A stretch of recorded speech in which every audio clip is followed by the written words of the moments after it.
Hello everyone, welcome to my YouTube channel. तो आज हम रेलवे ग्रुप डी के लिए साइंस महारिवीजन बैच लेकर आए हैं, जिसमें हम टॉपिक वाइज 50 प्लस क्वेश्चन करवाते हैं और ये सभी क्वेश्चन हमारे यूथ कंपटीशन टाइम्स के द्वारा लिया गया है। और आज का क्लास हमारा 14 यानी कि 14 होने जा रहा है।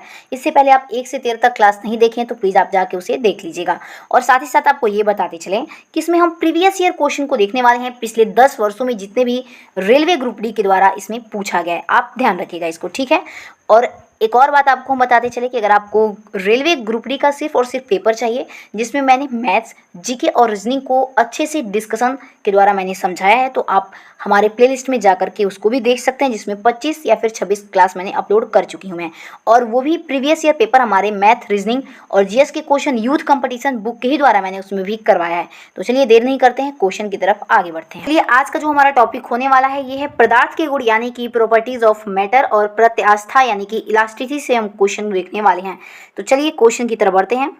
तो क्वेश्चन हमारा यहाँ पे दिया है, पहला देखिए क्वेश्चन है कि आकार में बदलाव के कारण शरीर द्वारा प्राप्त ऊर्जा को क्या कहा जाता है। तो देखिए इसे हम प्रत्यास्थ स्थितिज ऊर्जा कहते हैं। तो ऑप्शन नंबर बी हमारा इसमें राइट आंसर हो जाएगा। नेक्स्ट क्वेश्चन देखिए आगे दिया है कि जब आप एक कॉइल स्प्रिंग को कंप्रेस करते हैं यानी कि दबाते हैं तो आप उस पर काम करते हैं, प्रत्यास्थ स्थितिज ऊर्जा उसमें पूछ रहा है कितनी होगी। तो देखिए उसकी प्रत्यास्थ एनर्जी उसकी बढ़ेगी जब हम उसे कंप्रेस करेंगे। तो ऑप्शन नंबर इसमें हमारा सी बिल्कुल राइट आंसर हो जाएगा। चलिए देखिए नेक्स्ट हमारा अगला टॉपिक है द्रवों का प्रवाह यानी कि फ्लो ऑफ लिक्विड से संबंधित क्वेश्चन देखने वाले हैं। क्वेश्चन है कि जब पानी से भरे हुए एक बीकर में एक कॉर्क और कील को रखा जाता है तो कॉर्क तैरता है जबकि कील डूब जाती है। इसके पीछे पूछ रहा है कि कारण क्या होता है। तो देखिए इसके पीछे कारण क्या होता है, तो ऑप्शन नंबर बी करेक्ट हो जाएगा। यानी कि लोहे की कील का घनत्व पानी के घनत्व से क्या होता है, अधिक होता है, इसलिए लोहे की कील डूब जाती है। नेक्स्ट क्वेश्चन है कि एक दीवार द्वारा उत्पन्न बल क्या होगा जिस पर सामान्य रूप से 10 मीटर प्रति सेकंड की गति से पानी गिर रहा हो और निस्सरण उसका देखिए क्या दिया है 0.001 मीटर क्यूब पर सेकंड। तो देखिए यहाँ पे हमारी वेलोसिटी क्या दी हुई है, तो 10 मीटर प्रति सेकंड दी हुई है। क्यू हमारा 1 गुणित 10 की घात -4 कर देंगे। ओके, इसके बाद देखिए फॉर्मूला होता है F = रो जी एच मल्टीप्लाई ए। तो H और A को जब हम मल्टीप्लाई करेंगे तो ये हमारे V के इक्वल होता है दोनों। तो डायरेक्ट लिख दिया गया एक F = रो जी V लिख दिया गया है। इसके बाद V की जगह पे यहाँ पे Q रखा गया है, उसके निरसारण को, उसके बाद इन सभी में हम मल्टीप्लाई करेंगे तो हमारा यहाँ पे देखिए आंसर क्या आ जाएगा, 1 न्यूटन आ जाएगा। 1 न्यूटन क्यों आएगा, ये 4 जीरो और ये भी 3, 1 4 जीरो, जीरो से जीरो सारा कट जाएगा। तो क्या बच जाएगा, सिर्फ और सिर्फ 1 और फोर्स हमारा क्या होता है, न्यूटन में होता है। तो इसमें ऑप्शन नंबर ये हमारा बिल्कुल राइट आंसर हो जाएगा। चलिए नेक्स्ट अब हम देखते हैं। देखिए अगला हमारा टॉपिक है उत्प्लावकता और आर्किमिडीज का सिद्धांत यानी कि बायोन्सी एंड आर्किमिडीज प्रिंसिपल के क्वेश्चन को अब डिस्कशन में करवाने वाली हूँ। क्वेश्चन यहाँ पे हमारा दिया हुआ है कि निम्नलिखित में से कौन सा कारक किसी दिए गए द्रव्य में वस्तु पर कार्यरत उत्प्लावन बल के परिणाम पर निर्भर करता है। तो देखिए सी हमारा करेक्ट हो जाएगा। यानी कि तरल पदार्थ का घनत्व और इसमें डूबी हुई वस्तु का आयतन, ये सभी हमारे उस वस्तु पर कार्यरत उत्प्लावन बल के परिणामी पर निर्भर करता है। तो ऑप्शन नंबर सी हमारा इसमें राइट आंसर हो जाएगा। नेक्स्ट क्वेश्चन आगे, निम्न में कौन सा कथन गलत है। तो देखिए इसमें सिर्फ और सिर्फ गलत पूछा है, तो ऑप्शन नंबर सी हमारा इसमें सभी में क्या हो जाएगा, गलत हो जाएगा। यानी कि यदि उत्प्लावक बल वस्तु के भार से कम हो तो वस्तु तैरती है, अगर वही अधिक हो जाएगा तो डूब जाएगी। बट ये गलत है, क्योंकि जो यदि उत्प्लावक बल वस्तु के भार से कम हो तो वस्तु तैरती है, ये गलत है। अगर कम रहेगा तो वो क्या हो जाएगी, डूब जाएगी। तो ये कथन हमारे यहाँ पे गलत दिया हुआ है सी, ठीक है। इसलिए सी को हम सही कर देंगे। नेक्स्ट क्वेश्चन देखिए अगला दिया है कि ऊपरी प्रणोद और भार में क्या प्रयुक्त होते हैं। तो ऑप्शन नंबर बी करेक्ट हो जाएगा, विपरीत दिशा। तो ऑप्शन नंबर बी को हम यहाँ पे राइट आंसर कर देंगे। नेक्स्ट क्वेश्चन है कि यदि आप एक गिलास को पानी और बर्फ से पूरी तरह भरते हैं और बर्फ पूरी तरह गल जाती है तो क्या होगा। तो देखिए इसमें ऑप्शन नंबर सी करेक्ट हो जाएगा। यानी कि जल स्तर पूर्वतः रहेगा। यानी कि अगर मान लीजिए किसी ग्लास में आप पानी रखे हैं, उसमें आप बर्फ डालेंगे तो क्या बोल रहा है कि वो जल का स्तर क्या होगा, तो जल का स्तर सेम वही रहेगा, ठीक है। तो ऑप्शन नंबर सी हमारा इसमें बिल्कुल राइट आंसर हो जाएगा, ध्यान दीजिएगा। नेक्स्ट क्वेश्चन आगे दिया है कि यदि कोई वस्तु डूबती है तो वस्तु पर तरल द्वारा प्रयुक्त उत्क्षेप कितना होगा? तो ऑप्शन नंबर इसमें सी करेक्ट हो जाएगा।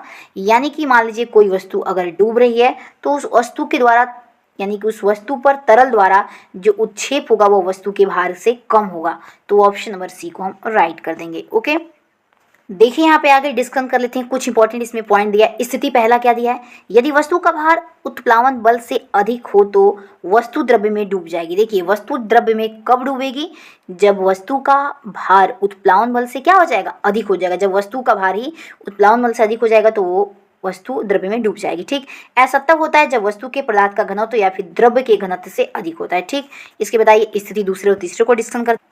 देखिए आगे दूसरा हमारा स्थिति क्या दिया है, स्थिति दूसरा है कि यदि वस्तु का भार यानी कि जो W होता है वेट उसका हटाए गए द्रव्य के भार से, ये भी दीजिए देखिएगा कि हटाए गए द्रव्य के भार से उसके बराबर हो तो वस्तु द्रव्य में पूरी तरह डूबती हुई तैरती रहेगी, क्योंकि परिणामी बल क्या हो जाएगा, शून्य हो जाएगा। तो देखिए क्वेश्चन में ये भी कभी कभार पूछता है कि जब परिणामी बल शून्य होगा तो क्या होगा, तो देखिए तब हमारा ये द्रव्य में पूरी तरह डूबती हुई तैरती रहेगी, यानी कि बीच में रहेगा, डूबते हुए तैरता रहेगा। ये हमारा दूसरा स्थिति है। तीसरा स्थिति देखिए, तीसरा स्थिति दिया है कि यदि महत्तम उत्प्लावन बल यानी कि जो W1 है ये वस्तु के भार से अधिक होगा तो वस्तु द्रव्य में तैरेगी। तो ये भी हमारा तीसरा सही हो जाएगा, यानी कि यदि महत्तम उत्प्लावन बल रहेगा तो हमारी वस्तु क्या है, द्रव्य में तैरती रहेगी। ठीक है, आइए नेक्स्ट क्वेश्चन की तरफ बढ़ते हैं। अगला क्वेश्चन है कि उत्क्षेप बल और भार कार्य करते हैं किस पर, तो ऑप्शन नंबर बी करेक्ट हो जाएगा। ये दोनों विपरीत दिशाओं में कार्य करते हैं, तो ऑप्शन नंबर बी को हम करेक्ट कर देंगे। नेक्स्ट क्वेश्चन आगे दिया है कि यदि किसी द्रव्य तल के लंबवत कार्य करने वाला बल क्या कहलाता है, तो देखिए किसी द्रव्य तल के लंबवत कार्य करने वाले बल को हम क्या कहते हैं, तो क्या कहते हैं, उत्क्षेप कहते हैं। ऑप्शन नंबर ए हमारा इसमें राइट आंसर हो जाएगा। ठीक है, नेक्स्ट क्वेश्चन देखते हैं। और यहाँ पे देख लीजिए आर्किमिडीज का सिद्धांत एक बार हम डिस्कशन करवा देते हैं कि क्या होता है। तो देखिए आर्किमिडीज का सिद्धांत, जब कोई वस्तु किसी द्रव्य में पूरी तरह अथवा आंशिक रूप से डुबाई जाती है तो उसके भार में कमी का आभास होता है। भार में यह आभासी कमी वस्तु द्वारा हटाए गए द्रव्य के भार की क्या होती है, तो बराबर होती है। ठीक है, नेक्स्ट क्वेश्चन देखते हैं। अगला क्वेश्चन है इसमें कि जब किसी वस्तु को पानी में डुबोया जाता है तो उस पर ऊपरी बल कार्य करता है। ठीक, इस बल को क्या कहा जाता है, मान लीजिए किसी भी वस्तु को आप पानी में डुबा रहे हैं तो उस पर ऊपरी बल भी लगता है, तो उस बल को हम क्या कहेंगे, तो देखिए उस बल को हम क्या कहते हैं, उत्प्लावक बल कहते हैं, यानी कि बायोंसी फोर्स कहते हैं, ध्यान रखिएगा। तो ऑप्शन नंबर बी इसमें राइट आंसर हो जाएगा। नेक्स्ट क्वेश्चन है कि निम्न में से क्या आर्किमिडीज के सिद्धांत पर आधारित नहीं है। ध्यान दीजिएगा, पूछ रहा है कि निम्न में से कौन से आर्किमिडीज प्रिंसिपल पे मतलब ये बेस्ड नहीं है। तो देखिए ऑप्शन नंबर डी हमारा इसमें करेक्ट हो जाएगा, यानी कि ओडोमीटर ये हमारे आर्किमिडीज सिद्धांत पे कार्य नहीं करता है। बाकी सभी ये हाइड्रोमीटर, पनडुब्बी और लैक्टोमीटर ये सभी हमारे आर्किमिडीज प्रिंसिपल पे बेस्ड होते हैं। ठीक है, नेक्स्ट क्वेश्चन देखते हैं। यहाँ पे एक बार और भी आप डिस्कशन देख लीजिए, इंपॉर्टेंट है। ओडोमीटर आर्किमिडीज के सिद्धांत पर आधारित नहीं है, से सभी आर्किमिडीज के सिद्धांत पर आधारित हैं। आर्किमिडीज सिद्धांत के अनुसार किसी तरल माध्यम में किसी वस्तु पर लगने वाला उत्प्लावन बल उस वस्तु के विस्थापित तरल के भार के क्या होता है, बराबर होता है। यानी कि कोई भी मान लीजिए पानी में कोई वस्तु है तो अपने वेट के हिसाब से यानी भार के हिसाब से उतने ही पानी को क्या करता है, डिस्प्लेस करता है, यानी कि विस्थापित करता है। वही यहाँ पे बात कही गई है। ओके, नेक्स्ट क्वेश्चन देखिए आगे क्या है कि यदि कोई वस्तु तैरती है तो वस्तु पर जल द्वारा लगाया जाने वाला उत्क्षेप बल क्या होगा। तो मान लीजिए कि कोई वस्तु तैर रही है तो पूछ रहा है कि जल द्वारा उस पर लगाने वाला जो उत्क्षेप बल होगा वो क्या होगा, तो वस्तु के भार के क्या होता है, बराबर होता है। अभी बताएं, तो ऑप्शन नंबर ध्यान रखिएगा, इसमें सी हमारा एकदम राइट आंसर हो जाएगा। ओके, नेक्स्ट क्वेश्चन है कि जब एक पिंड को किसी तरल में पूरी तरह से या आंशिक रूप से डुबोया जाता है तब उस पर ऊर्ध्व दिशा में एक बल प्रयुक्त होता है जो उस पिंड द्वारा विस्थापित किए गए तरल के भार के बराबर होता है। यह किस नियम द्वारा स्पष्ट होता है, तो देखिए ये आर्किमिडीज के सिद्धांत से क्या होता है, स्पष्ट होता है। ऑप्शन नंबर इसमें हमारा ये राइट आंसर हो जाएगा। नेक्स्ट क्वेश्चन यह है कि उत्प्लावन बल का परिणामी तरल के ये किस पर निर्भर करता है, तो ये हमारे घनत्व पर निर्भर करता है। ऑप्शन नंबर बी हमारा इसमें राइट आंसर हो जाएगा। नेक्स्ट क्वेश्चन अब हम देखने वाले हैं जो भी हमारे प्रश्न होंगे, यानी कि ये दाब प्रेशर से संबंधित होंगे। यह है कि समुद्र तल की तुलना में अधिक ऊंचाई पर सांस लेना कठिन क्यों होता है, तो देखिए ऑप्शन नंबर ए करेक्ट हो जाएगा, क्योंकि अधिक ऊंचाई पर वातावरण कम सघन होता है। तो ऑप्शन नंबर पहला हम करेक्ट कर देंगे। नेक्स्ट क्वेश्चन देखते हैं। अगला क्वेश्चन है कि किसी लगाए गए बल के लिए यदि क्षेत्रफल कम है तो दाब क्या होगा? तो देखिए दाब हमारा अधिक होगा, तो ऑप्शन नंबर सी हमारा इसमें राइट आंसर हो जाएगा। देखिए अगर मान लीजिए किसी भी देखिए किसी भी सतह के इकाई क्षेत्रफल पर लगने वाला अभिलंब बल यानी कि प्रेशर कहते हैं उसे, अतः क्षेत्रफल जितना अधिक होगा दाब उतना ही कम होगा। तो चलिए नेक्स्ट क्वेश्चन देखते हैं। अगला क्वेश्चन हमारा दिया है कि दाब को किसके रूप में परिभाषित किया गया है? तो देखिए दाब को प्रणोद यानी कि थ्रस्ट प्रति इकाई क्षेत्रफल के रूप में परिभाषित किया गया है। ऑप्शन नंबर डी हमारा इसमें राइट आंसर हो जाएगा। नेक्स्ट क्वेश्चन आगे दिया है कि यदि हम किसी दिए गए बल के क्षेत्रफल को बढ़ाते हैं तो इसमें दाब पर प्रति इकाई क्षेत्रफल पर क्या प्रभाव पड़ेगा? तो दाब हमारा कम हो जाएगा। ऑप्शन नंबर सी हमारा इसमें राइट आंसर हो जाएगा। नेक्स्ट क्वेश्चन देखते हैं। अगला क्वेश्चन है कि जैसे ही एक तरल पदार्थ की मुक्त सतह से गहराई बढ़ती है तो तरल द्वारा डाला गया दबाव क्या होगा? तो बढ़ जाएगा। ऑप्शन नंबर सी हमारा इसमें राइट आंसर हो जाएगा। देखिए अगला क्वेश्चन है कि जैसे ही एक तरल पदार्थ की मुक्त सतह से गहराई कम होती है, इसमें कम बोला है, तो तरल द्वारा डाला गया दबाव क्या होगा? तो ऑप्शन नंबर सी करेक्ट हो जाएगा, यानी कि कम हो जाएगा। तो ऑप्शन नंबर सी हमारा इसमें भी राइट आंसर हो जाएगा। नेक्स्ट क्वेश्चन है कि किसमें वृद्धि के साथ एक कठोर द्वारा डाले गए दबाव में कमी आती है? तो क्षेत्रफल के साथ। तो ऑप्शन नंबर बी हमारा इसमें राइट आंसर हो जाएगा। नेक्स्ट क्वेश्चन है कि थ्रस्ट प्रति इकाई क्षेत्रफल को क्या कहा जाता है? तो देखिए थ्रस्ट प्रति इकाई क्षेत्रफल को हम दाब कहते हैं। ऑप्शन नंबर सी हमारा बिल्कुल इसमें राइट आंसर हो जाएगा। नेक्स्ट क्वेश्चन है कि दाब किसके बराबर होता है बोला है यहाँ पे क्वेश्चन में। तो देखिए दाब हमारा ये उत्प्रेक्ष बटा में क्षेत्रफल के बराबर होता है। तो ऑप्शन नंबर डी हमारा इसमें एकदम राइट आंसर हो जाएगा। तो यहाँ पे देखिए फॉर्मूला दिया गया है कि दाब बराबर पृष्ठ के लंबवत फोर्स यानी कि उसी को हम उत्क्षेप कहते हैं, और पृष्ठ का क्षेत्रफल यानी कि क्षेत्रफल, तो उत्क्षेप बटा में क्षेत्रफल हो जाएगा, यानी pressure equal to force upon में एरिया होता है। तो चलिए अब अगला क्वेश्चन देखते हैं। नेक्स्ट आगे क्वेश्चन है कि एक निश्चित तापमान पर वायु का दाब किसके अनुपातिक होता है? तो ये घनत्व के अनुपातिक होता है। ऑप्शन नंबर ए हमारा इसमें राइट आंसर हो जाएगा। नेक्स्ट क्वेश्चन है कि दाब को किस प्रकार परिभाषित किया जाता है, इसमें पूछ रहा है क्वेश्चन। तो देखिए इसमें ऑप्शन नंबर बी हमारा करेक्ट हो जाएगा, यानी कि दाब को हम प्रणोद प्रति एकक क्षेत्रफल से परिभाषित करते हैं। तो ऑप्शन नंबर बी हमारा इसमें एकदम राइट आंसर हो जाएगा। तो चलिए अब हम जो आगे क्वेश्चन देखने वाले हैं ये हमारे डेंसिटी से क्वेश्चन होने वाले हैं, यानी कि घनत्व से। क्वेश्चन है कि एक पदार्थ के घनत्व को किसके रूप में परिभाषित किया जाता है? तो देखिए द्रव्यमान के प्रति इकाई आयतन के रूप में हम इसे परिभाषित करते हैं। तो देखिए यहाँ पे उसका फॉर्मूला भी दिया गया है कि घनत्व पूछा है, तो घनत्व किसके बराबर होता है? तो मास अपॉन वेलोसिटी यानी कि द्रव्यमान बटा में आयतन के बराबर होता है। और ध्यान रखिएगा इसका मात्रक क्या होता है? तो केजी पर मीटर क्यूब होता है। तो ऑप्शन नंबर इसमें हमारा एकदम राइट आंसर हो जाएगा।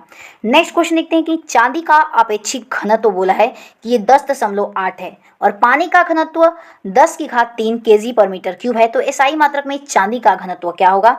तो देखिए ऑप्शन नंबर ए हमारा इसमें करेक्ट हो जाएगा, यानी कि 10.8 × 10⁻³ केजी पर मीटर क्यूब हो जाएगा।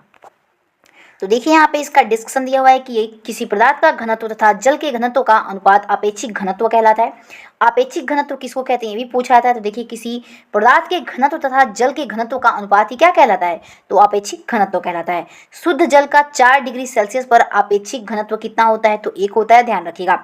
जैसे कि चांदी का आपेक्षिक घनत्व 10.8 है, पानी का घनत्व 10⁻³ होता है घात, तब एसआई मात्रक चांदी का घनत्व 10.8 × 10⁻³ केजी पर मीटर क्यूब हो जाएगा। ठीक है, नेक्स्ट क्वेश्चन देखते हैं। अगला क्वेश्चन है कि घनत्व निम्नलिखित में से किसका अनुपात होता है? तो ऑप्शन नंबर सी करेक्ट हो जाएगा, यानी कि ये द्रव्यमान बटा में आयतन का अनुपात होता है। अभी बताएं, तो ऑप्शन नंबर सी को हम राइट कर देंगे।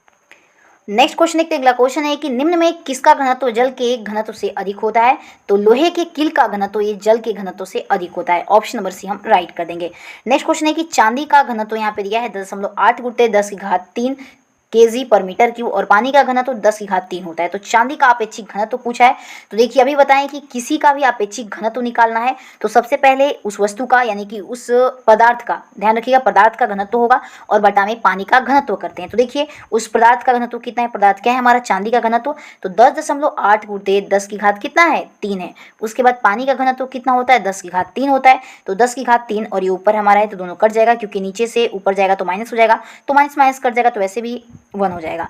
तो आंसर कितना जाएगा? 10.8। तो ऑप्शन नंबर सी हमारा इसमें बिल्कुल राइट आंसर हो जाएगा। ओके, ध्यान रखिएगा। नेक्स्ट क्वेश्चन आगे दिया है कि सापेक्ष घनत्व किसके बराबर होता है पूछ रहा है। तो अभी बताएं कि पदार्थ के घनत्व और पानी के घनत्व के क्या होता है? तो बराबर होता है। ऑप्शन नंबर सी हमारा इसमें और राइट आंसर हो जाएगा।